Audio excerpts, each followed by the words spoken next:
말씀을 보면 말씀은 사도행전 5장 33절에서 40절까지의 말씀입니다. 사도행전 5장 33절에서 40절까지 신약성경으로 195면에 있습니다. 제 말씀 읽어드리겠습니다. 그들이 듣고 크게 노하여 사도들을 없이하고자 할세 바리새인 가말리엘은 율법교사로 모든 백성에게 존경을 받는 자라. 공회 중에 일어나 명하여 사도들을 잠깐 밖에 나가게 하고 말하되 이스라엘 사람들아 너희가 이 사람들에게 대하여 어떻게 하려는지 조심하라. 이전에 드다가 일어나 스스로 선전하며 사람이 약 400명이나 따르더니 그가 죽임을 당함에 따르던 모든 사람이 흩어져 없어졌고 그 오적할 때에 갈릴리의 유다가 일어나 백성을 끼어 따르게 하다가 그도 망한즉 따르던 모든 사람들이 흩어졌느니라. 이제 내가 너희에게 말하노니 이 사람들을 상관하지 말고 버려두라. 이 사상과 이 소행이 사람으로부터 났으면 무너질 것이요 만일 하나님께로부터 났으면 너희가 그들을 무너뜨릴 수 없겠고 도리어 하나님을 대적하는 자가 될까 하노라 하니 그들이 옳게 여겨 사도들을 불러들여 채찍질하며 예수의 이름으로 말하는 것을 금하고 노니. 아멘. 지금 계속 무대는 이 공회죠. 유대 종교 지도자들이 이 사도들을 위협하고 협박하고 있는 그런 장면들이 계속 이어지고 있습니다. 그 가운데 사도들은요, 조금도 두려워하지 않고 담대하게 오히려 누구를 정죄해요? 너희가 예수를 십자가에 못 박아 죽였다. 하나님의 아들을 십자가에 못 박아 죽였다. 이 수세에 몰려 있어야 될 사도들이요, 오히려 그 공세를 펼쳐야 되는 그런 유대 종교 지도자들을 공격하고 또 정죄하는 그런 모습이 나오고 있습니다. 그러면서 이제 결정타를 날리잖아요. 지난주에 말씀드린 것처럼 성령 하나님도 너희를 정죄하신다는 거예요. 우리만 그런 게 아니라 우리만 너희가 잘못됐다고 이야기하는 것이 아니라 하나님께서도 너희의 죄를 지금 지적하고 있는 것이 아니냐 이렇게 이야기를 한 거죠. 그러니까 어때요?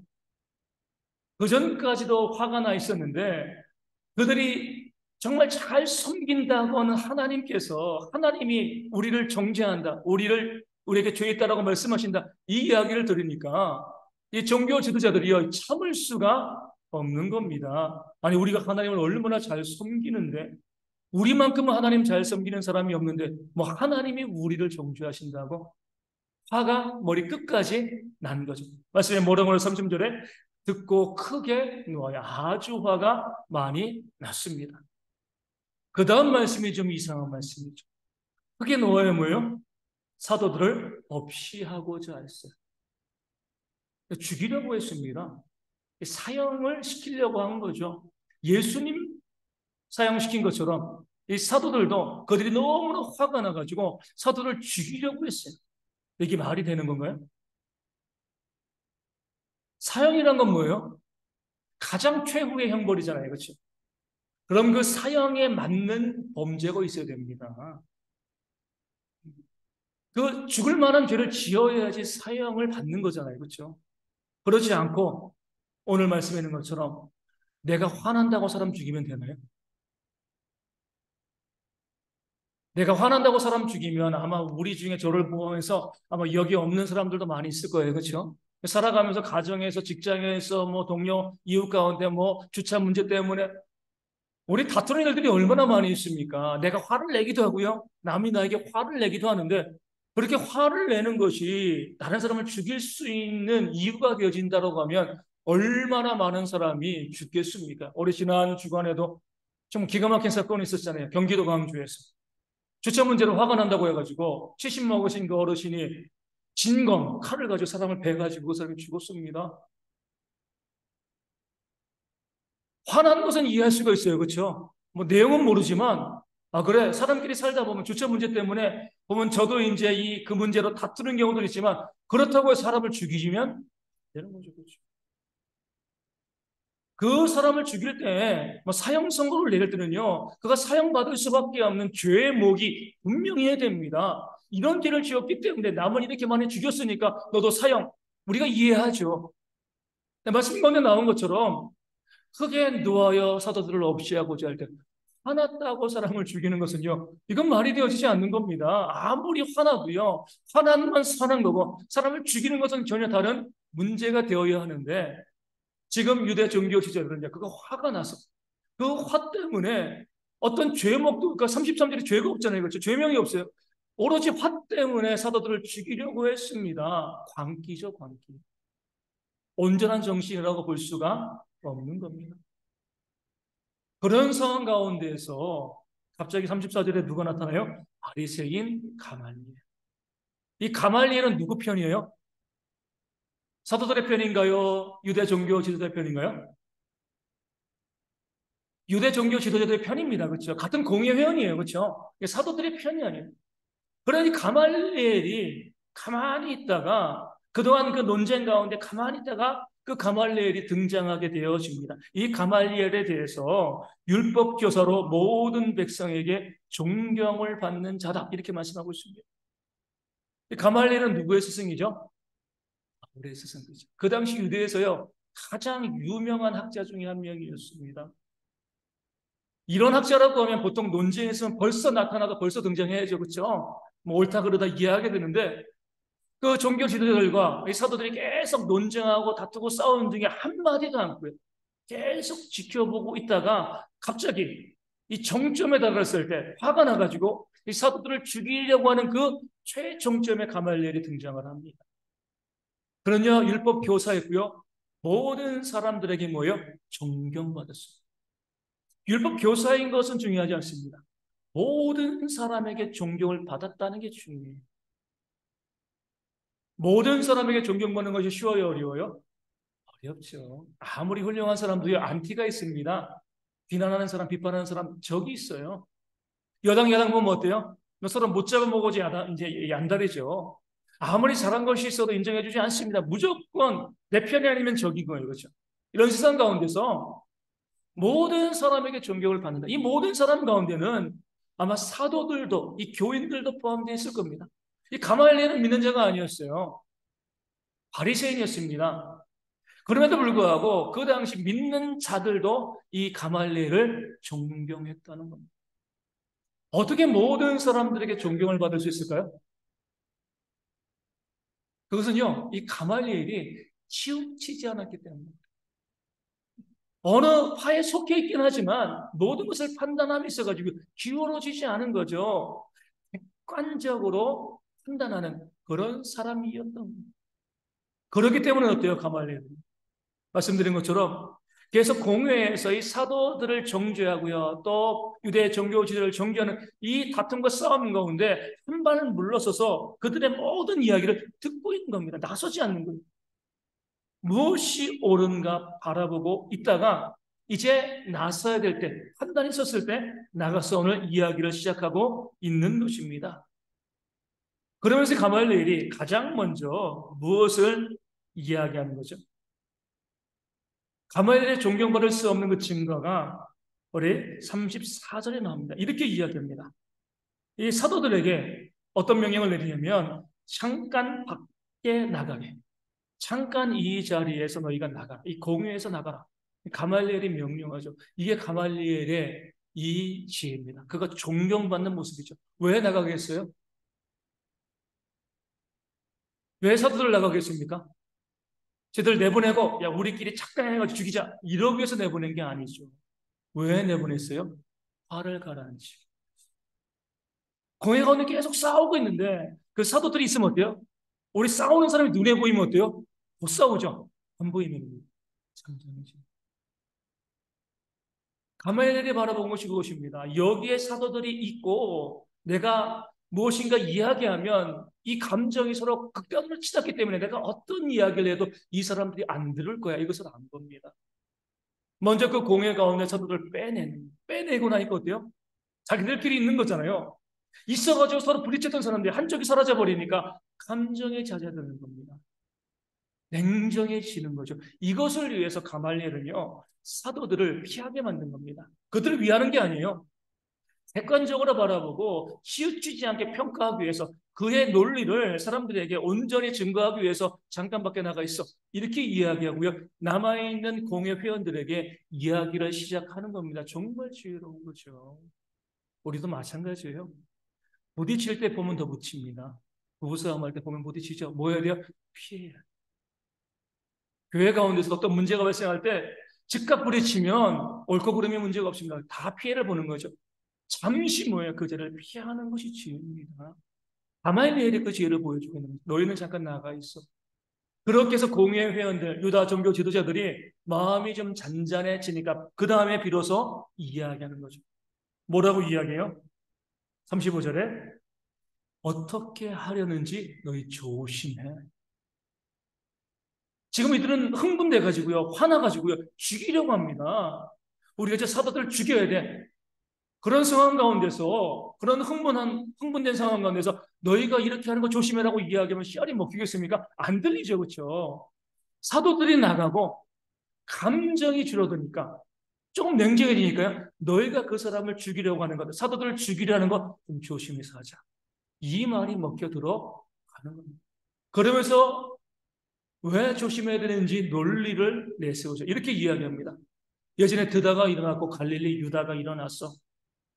어떤 이단의 종파이기도 하죠. 백성들을 이끌어간 한 무리이기도 합니다. 많은 사람들이 그들을 따랐잖아요. 우리가 다 알고 있잖아요. 그런데 드다가 죽고 갈릴리 유다가 죽고 나니까 어떻게 되었어? 그 따르던 사람들이 다 흩어졌어. 지금은 그들의 집단이 없는 거죠. 왜요? 드다나 갈릴리 유다가 진리가 아니기 때문에 그래요. 진리가 없으니까 사람들이 잠시 모여서 따르다가 그들을 이끌어가는 리더가 죽으니까 다 흩어지는 건 우리가 다 보지 아니하였느냐. 그런데 뭐예요? 예수도 우리가 죽였잖아. 예수도 죽었다는, 이 사도들의 우두머리가 예수인데,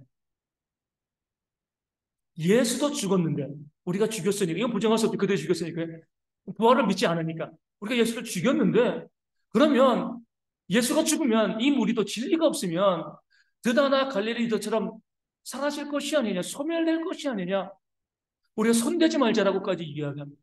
조금 전까지 막 죽이려고 했는데 손대지 마, 조심해, 손대지 마. 우리가 손대지 않아도 뭐예요? 진리가 없으면 이들은 소멸될 겁니다. 우리가 굳이 이 사람들의 피를 흘릴 필요가 없는 것이 아니냐. 그리고 그 다음 말이 아주 결정적인 말이죠. 뭐라고 이야기해요? 39절에 만일 하나님께로부터 나왔습니다. 다시 말씀드리지만 이 가말리엘은요, 사도들의 편이 아닙니다. 유다 종교 지도자는 공의의 편이었어요. 그런데 뭐라고 이야기해요? 이들 가운데 진리가 있으면 이들이 말하는 것이 사실이라고 하면, 앞서 말씀드린 것처럼 흥분된 상황에서 이야기했으면요, 가말리엘에서 죽었을 겁니다. 그렇죠? 진정시키고 잔잔해지고 난 다음에 그들에게 손대지 말자, 진리가 아니면 흩어질 거야.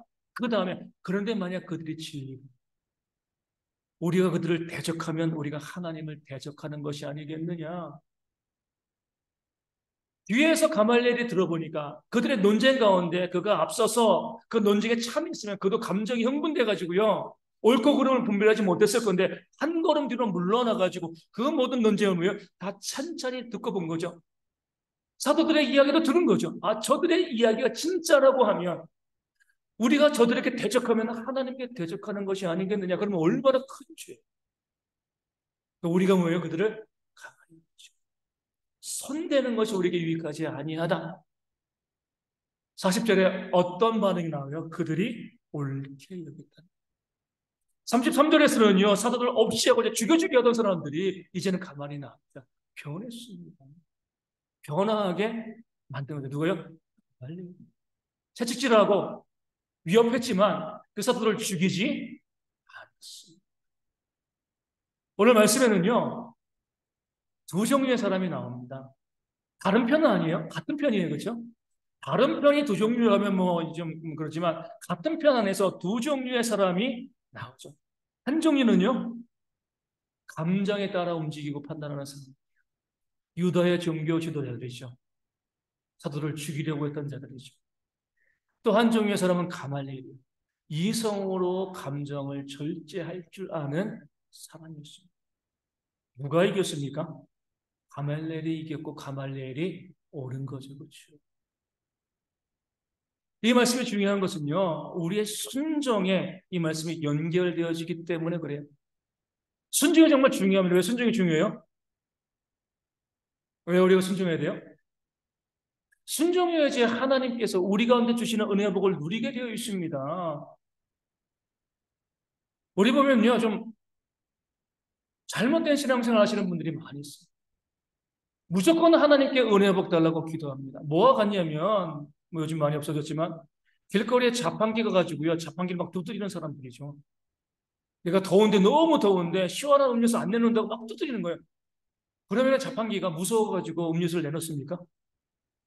어떻게 해야 돼요? 돈 집어넣고 누르면 되는 거예요. 그렇죠? 돈은 안 집어넣고, 막 누르는데 안 나온다고 막 두드려요. 그럼 기물 파손죄로 잡혀갑니다. 그렇죠? 우리가 누르는 게 기도일 수 있어요. 그것을 바라보는 것, 아, 저거를 내가 얻고 싶어. 기도의 제목일 수 있죠. 근데 아무리 우리가 그런 기도의 제목을 가지고요, 기도해도요, 돈을 집어넣지 않으면 그 음료수를 얻을 수 없는 것처럼 순종의 삶을 살아가지 아니하면 하나님의 은혜를 누릴 수가 없습니다. 왜 내 삶에 하나님 은혜가 없습니까? 왜 내 삶에 역사하지 않으시고요? 왜 내 삶 가운데 하나님의 일들이 보여지지 않습니까? 답은 정해져 있어요. 저는 이렇게 물어보는 거죠. 순종하셨습니까? 말씀대로 살았습니까? 순종하지 않았으면 받을 것을 기대하지 말라는. 내가 아무리 기도하고 부르짖고 해도요. 지난주에 말씀드린 것처럼 말씀 듣고 아멘하고 나가서 다투고 싸우고 사랑하지 못하고 용서하지 못하고 하나님이 은혜를 주실 이유가 없죠. 복을 주실 리가 없습니다. 순종할 때에 하나님께서 그런 순종의 모습을 보시고요. 우리의 믿음을 보시는 거고 거기에 하나님의 역사가 있기 때문에 순종이 중요해요. 올해 표어가 이제 순종인데 왜 순종이 중요해요? 우리 모든 성도들이 하나님의 은혜 누리기를 원하기 때문에 그래요. 하나님을 기쁘시게 하는 것이지만 그것을 통해서 우리의 삶에 하나님의 역사가 풍성히 넘치기를 바라기 때문에 순종이라는 표현을 가지고 나가는데 정말 순종하고 계십니까? 왜 순종하지 못해요? 감정의 문제 때문에. 감정에 우리가 흔들리게 되어지거든요. 판단력의 문제가 발생합니다. 아까 우리 칼비를 넣어가지고 사람 죽인 사람처럼 평상시 그런 계획을 갖고 사는 사람이 아니었을 거예요. 그렇죠? 감정의 그로에 오판하게 만들고 사람을 죽이게 만든 겁니다. 그래서 우리가 이 음주가 위험해요. 술 먹고. 많은 범죄가 술에서 발생하죠. 왜요? 이성을 죽이고의 감정을 살리기 때문에 그래요. 그것을 안다라고 하면 술 먹고 운전하지 말아야죠. 내 감정이 계속 살아나고요. 움직이게 되어지면 그 감정이 계속 요동하게 되어지면요. 내가 봤을 때 올바른 판단인데 하나님 보시기엔 불순종이 되어 지는 겁니다. 성경에 보면은요, 사단이요, 이 감정을 가지고 성도들을 얼마나 많이 넘어뜨린가 너무나 많이 나와 있습니다. 에덴 동산에부터 나오죠. 아담과 하와 뭐 때문에 범죄했어요? 사단이 이성으로 다가가지 않았습니다. 뭐라고 이야기합니까? 이 선악을 알게 하는 나무의 열매를 따먹으면 하나님처럼 높아질 하나님과 같이 될 수 있어. 허영심을 부추긴 거예요. 정말 좋겠다. 우리가 하나님과 같이 될 수 있어. 이성적으로 보면 뭐예요? 그 열매를 따먹으면 반드시 죽는 겁니다. 그 말씀을 모르는 게 아니에요. 근데 감정이 올라오니까요. 말씀에 불순종하게 되어지고 범죄하게 되어지는 겁니다. 우리도 그러잖아요. 말씀을 몰라서 불순종하나요? 다 알고 있어요. 하지만 감정을 억제하지 못하고요. 감정을 절제하지 못하니까 우리가 불순종하게 되어지는 겁니다. 가인도 아벨을 죽일 때 감정이죠. 하나님께서 자신의 재산을 받아주고요. 아벨의 재산을 받았습니다. 그때 크게 분노했습니다. 하나님이 기회를 주셨죠. 뭐요? 너는 죄를 다스리라. 감정을 절제하라는 거예요. 그 감정으로 있으면 범죄하니까 하나님께서 가인에게 기회 주셨습니다. 그 감정대로 판단하지 마. 너는 죄를 다스려. 그 감정을 이기지 못한 거죠. 자기의 동생을 쳐 죽였습니다. 이성적으로는 생각할 수 없는 거죠. 하지만 감정이 그를 지배하니까요. 이성이 마비되어지고 그래서 동생을 죽이는 그런 끔찍한 죄를 범하게 되어 진 겁니다. 자주 말씀드리지만 우리 모세도 그러잖아요. 40년 동안 정말 백성을 잘 이끌어 오다가 뭐라고 그랬습니까? 모세가 두 번이나 차라리 내 이름을 생명책에서 지워주시고 저들을 구원해달라고 그렇게 기도했던 모세인데요. 마지막 순간에 그 40년째에 하나님께서 바위를 명하여 물을 내라 이렇게 하였을 때 백성들이 원망하고 불평하니까요. 그 감정을, 그 분노와 그 화난 감정을 절제하지 못하고요. 바위를 쳐서 불순종이죠. 물을 냈죠. 그래서 가나안 땅에 들어가지 못했습니다. 사단의 시험이 넘어간 거예요. 감정을 부추기는 것은 모세도 넘어가는 겁니다. 애굽에서 정말 지적으로 학문에 대해서 정말 탁월하게 배운 사람이라고 또 나이도 120살이잖아요. 감정에 쉽게 흔들리지 않은 사람인데 그럼에도 사단이 그 감정을 흔드니까요. 말씀에 불순종해서 범죄하고 또 그로 인해서 그렇게 원했던 가나안 땅에 들어가지 못했습니다. 사울왕도 그러잖아요. 사울왕은 언제 감정이 흔들렸어요? 전쟁에서 승리하고 돌아올 때 여인들이 뭐라고 이야기했습니까? 사울이 죽인 자는 천천히요. 여기까지는 좋잖아요. 그 다음에 뭐예요? 다윗이 죽인 자는 만만이다. 감정이 확 상해버릴 수 있는. 뭐라고 이야기합니까? 이제 저들이 이 나라를 다윗에게 돌리겠구나. 그 감정이 상하니까요. 그 다윗을 죽이려고 했습니다. 하나님께서 세우신 사람인데 불순종하고 다윗을 죽이려고 한 거죠. 이런 일들이 교회에도 있고요. 세상에도 좀 많이 있습니다. 한번 보세요. 내 밑에 있는 사람이 능력이 뛰어나면 어때요? 두렵습니까? 내 밑에 있는 사람의 능력이 뛰어나면 감사한 거죠. 그렇게 좋은 사람이 있는 거잖아요. 우리가 뭐 삼국시 보면은 유비의 두 동생 관우와 장비가 있었잖아요. 유비는 싸움 잘 못하는 사람이에요. 그러니까 지혜가 있는 사람이죠. 그렇죠? 관우와 장비는요, 정말 싸움 잘하는 사람이죠. 나보다 싸움 잘하는 동생이 있다고 그들을 제거해 버렸습니까? 아니잖아요. 그 동생들 때문에 유비가 나라를 세워갈 수가 있었던 겁니다. 사울도 마찬가지잖아요. 나는 천천히 지면 다윗은 이렇게 훌륭한 장수가 내 밑에 있으면 얼마나 좋아요. 그렇죠?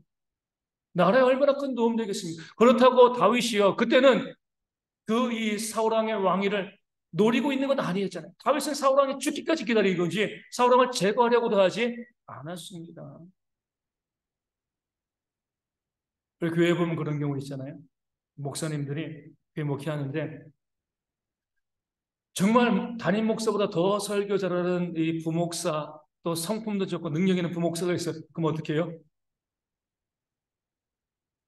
네, 딴 데 알아보십시오. 이렇게 하는 경우들이 상당히 많죠. 어리석은 거죠. 담임 목사보다 부목사가 설교 잘하면 얼마나 좋아요. 담임 목사가 교회 교육이 정말 좋습니다. 그렇죠? 부목사님 설교시키면 되는 거잖아요. 그런데도 목사님들 견디지 못해요. 나보다 더 능력, 성도들이 더 인정. 성도들은요, 담임 목사는 담임 목사도 존중합니다. 아무리 부목사가 뛰어나고 해도요, 담임 목사도 존중을 해줘요. 그런데도 나보다 설교를 더 잘하고 능력이 있으면 그걸 견디지 못하는 거죠. 그런 부교역자가 있는 것이 교회 정말 복된 것인데 그것을 알지 못하고요, 제거해버리는 감정에 흔들리기 때문에 그렇습니다. 사울왕이 그래서 다윗을 죽이려고 합니다. 요나는요, 뭐 때문에 불순종했습니까? 애국심 때문에.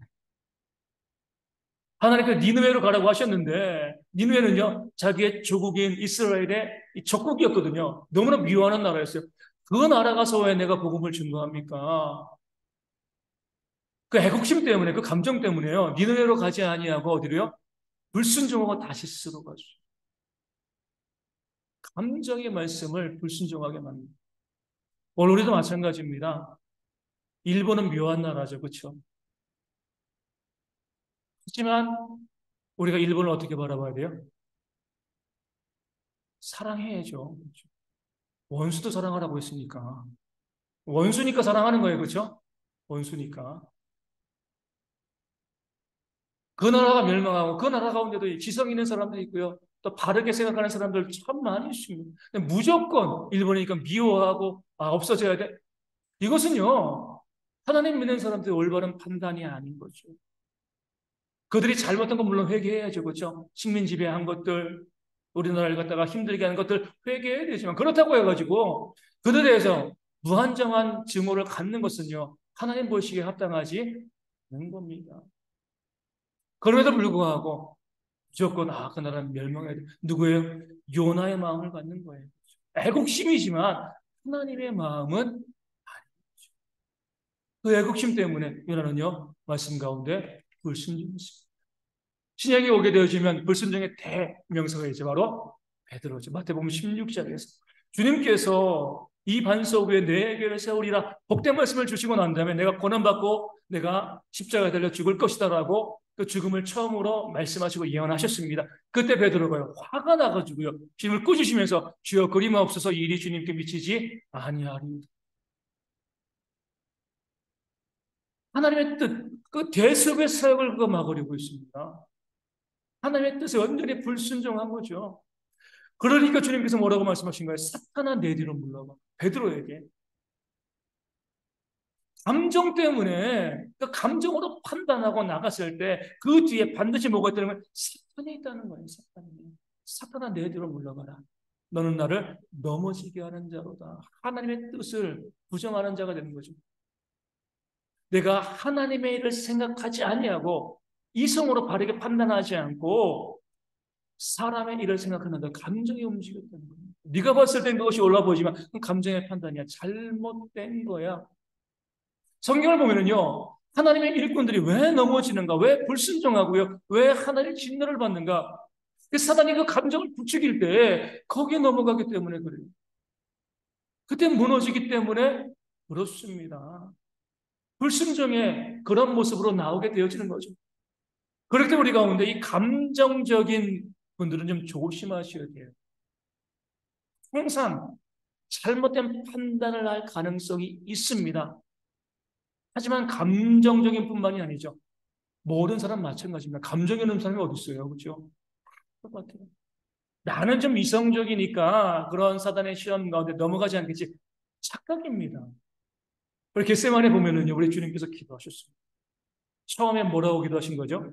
할 수만 있으면 이 고난의 잔을 내게서 옮겨달라고. 무슨 기도요? 감정. 그 고난을 바라보실 때 주님 가운데도 두려움이 있는 겁니다. 완전한 인간의 몸을 입고 오셨으니까요. 그죠? 신성으로 보면 두려울 것이 없지만 인성으로 이제 들어올 것이 있는 겁니다. 그래서 할 수만 있으면 이 고난의 잔을 내게서 옮겨달라고 기도했습니다. 감정의 기도죠. 잘못된 판단의 기도가 되어 주는 겁니다. 사단도 주님을 공격하는 겁니다.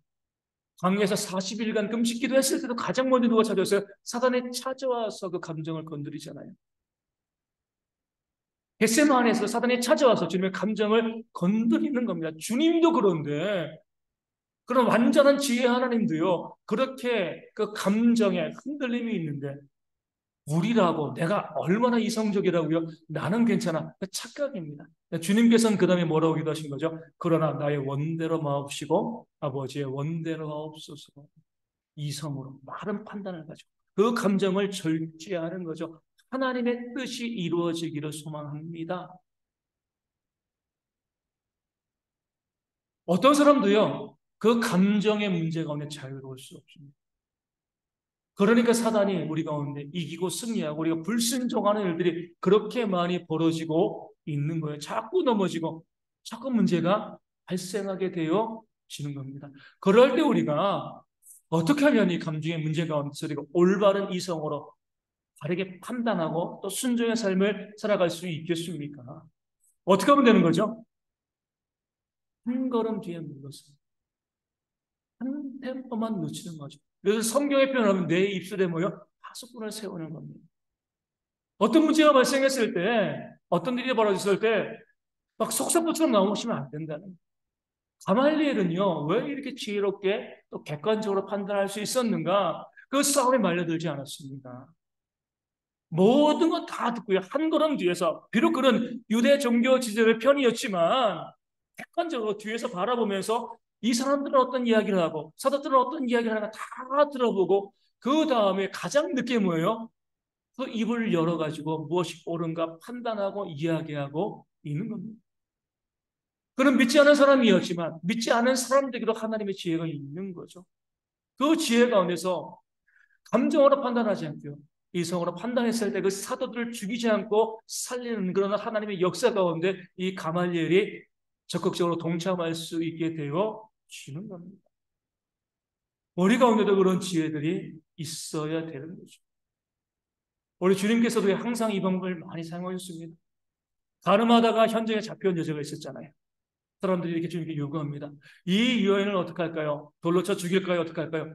물어봤을 때 주님께서는 어떻게 했을까요? 어떻게 하셨습니까? 아무 말씀도 안 하시고요. 가만히 앉아가지고 바닥에 무언가 썼습니다.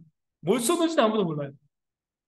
많은 사람들이 흥분해 와가지고 주님께 답을 요구하는데 이 여자를 돌로 쳐 죽일 거야 어떻게 할까 이렇게 하고 있는데 주님께서는요 아무것도 하지 않으시고요 그 잠시 시간을 두신 거죠. 왜요? 몰려든 사람들의 감정을 절제시키기 위한 거죠. 만약에 주님께서 그들이 이 여인을 어떻게 할까요? 그때 즉답으로 너희 중에 먼저 죄 없는 자가 돌로 쳐라 그러면은요 우리 날라왔을 거예요. 똑같은 말이 나왔어요. 판단력이 온전하지 않으니까. 그런데 그 흥분한 무리를 잠시 바닥에 시간을 두시고요. 아무것도 하지 않으시고 글을 쓰시면서 그들의 감정을 절제시키고 난 다음에 주님께서 너희 중에 죄 없는 자가 먼저 돌로 치라. 예뻐졌잖아요. 그러니까 주님께서 우리 가운데 보여주신 겁니다. 하나님 우리 아버지로서 자녀된 우리 가운데 무엇 해주길 원하세요? 우리 가운데 복 주시기를 원하십니다. 그러나 아무에게나 복 주시지 않는 거죠. 순종이 있어요.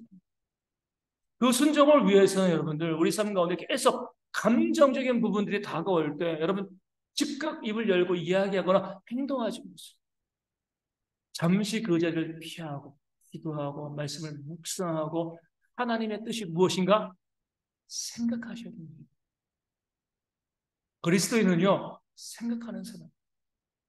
생각이 없으면 불순종으로 갑니다. 생각하지 않고 행동하고 말하면 범죄할 수밖에 없는 거예요. 앞서서 빨리 가야지만 되어지는 건 아닙니다. 한 걸음 뒤에 가도 되고요.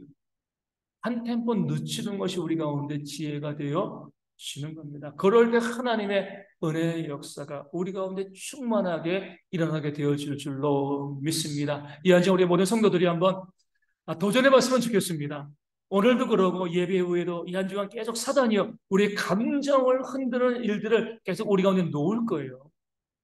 그럴 때 이제는요 바로 말하고 바로 반응하지 말고요 잠시 멈추고 생각하고요 하나님의 뜻이 무엇인가 하나님이 무엇을 원하시는가 바라보고요 그리고 말하고 행동하는 그런 지혜가 우리 가운데 있기를 주님의 이름으로 축원을 드립니다. 그럴 때 제가 장담해요 그런 삶을 살 때 우리 순종하게 되어지고요 그 삶에 하나님이 보여주시는 놀라운 역사가 우리 가운데 충만하게 일어나게 되어질 줄로 믿습니다. 그러나 한 주간 그런 삶을 살아가는 되게 모든 성도 되어지기를 주님의 이름으로 축원을 드립니다.